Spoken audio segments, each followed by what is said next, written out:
It's July 2006. The Devil Wears Prada is in theaters, and Zinedine Zidane is headbutting his way through the World Cup, and a little IT company starts in my basement. Today, the origin story of Adaptive.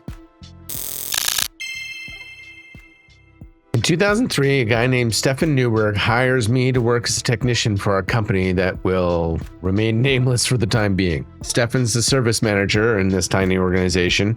It's he and myself as technicians, and the owner and his wife do sales and accounting. By 2006, the company is still basically just the four of us, but now the owner is focusing on other business opportunities to, in my opinion, just get rich quick. And more, he's leaving Stefan and I to do all the consulting with clients and all the sales. This guy treats IT like it's a black box that he can just get clients to throw money into. He's selling things to people that they don't need, and Stefan and I are being forced to implement it. It's getting really bad. And at one point, I finally turned to Stefan and I go, we should just start our own gig. So we start doing all the things you need to do to get a business going. In that faithful July, we give 2 weeks notice. Knowing that he's focused on other business ventures, we offer him $50,000 for the client list, and he counters at $1 million. So obviously we're nowhere near on that. We're probably both wrong about the true value, but regardless, after some coaxing, Stefan and I agreed to stay on for 6 weeks and to train our replacements. Our last day at this company, he asks for our cell phones. Now, he never paid for our cell phones, and they're in our names, and we've been paying for them, including the criminal price you have to pay to get email on your BlackBerry, which is something we've been doing too. So our answer is no, you can't have them. We're not going to actively solicit your clients, but if they reach out to us in the numbers that we've been using for years that you never paid for, we're going to take the call. That first month we actually started doing business. It was September now. We built a little office in my basement. We put in a couple desks and we started dialing for dollars. We started phoning organizations trying to get work. It was a few days later that we got the first call from one of his old clients. They were unhappy with the fact that we'd left and with the support they were getting from our replacements. By around December 1st, we'd been sought out by almost his entire client list, plus the clients that we'd brought on. We were already looking at who we could hire to help us out. It was incredibly exciting, but it was all about to come crashing down. At 11 p.m. on December 22nd, 3 days before Christmas, he sues us. He files a 200-page work of fiction affidavit with the court, asking to be heard the very next day at noon, whether we can be there or not. So now we're in the unenviable position of needing a lawyer. We call our lawyer, but he can't help us. He's a contract lawyer. He works for a firm that has litigators, but he's not sure if anyone can help us on such short notice, let alone formulate a defense.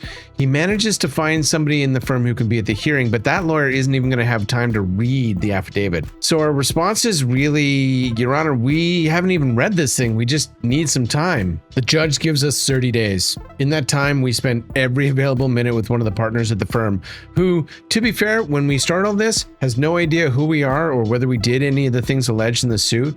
But over that 30 days, we get to know each other, and he gets to realize that we did not, in fact, do any of these horrific things. He reaches out to some of those clients that have now started working with us to ask them whether or not they'd ever go back to this old company. And without fail, not one of them ever wants to see that company again, and they're willing to testify to it. So that's great. So the judge writes a scathing opinion of his case, but the one of the things in the suit that he made up is that Stefan stole his client list, and it's on Stefan's laptop, which he also suggests that we stole, despite the fact that we have a receipt to prove that we didn't. Even though there's a scathing opinion, the judge has to allow for the prosecution to move to discovery. And if they want, they can take Stefan's laptop to do a forensic search. Okay, we're going to move to discovery. The case stays in the discovery phase for 5 years, and they never request the laptop. During that time, Adaptive grows, and we hire our first few staff, many of which are still with us, and we do our best to go on as if we don't have this lawsuit hanging over our heads. But 5 years later, it's become clear they're never going to move forward.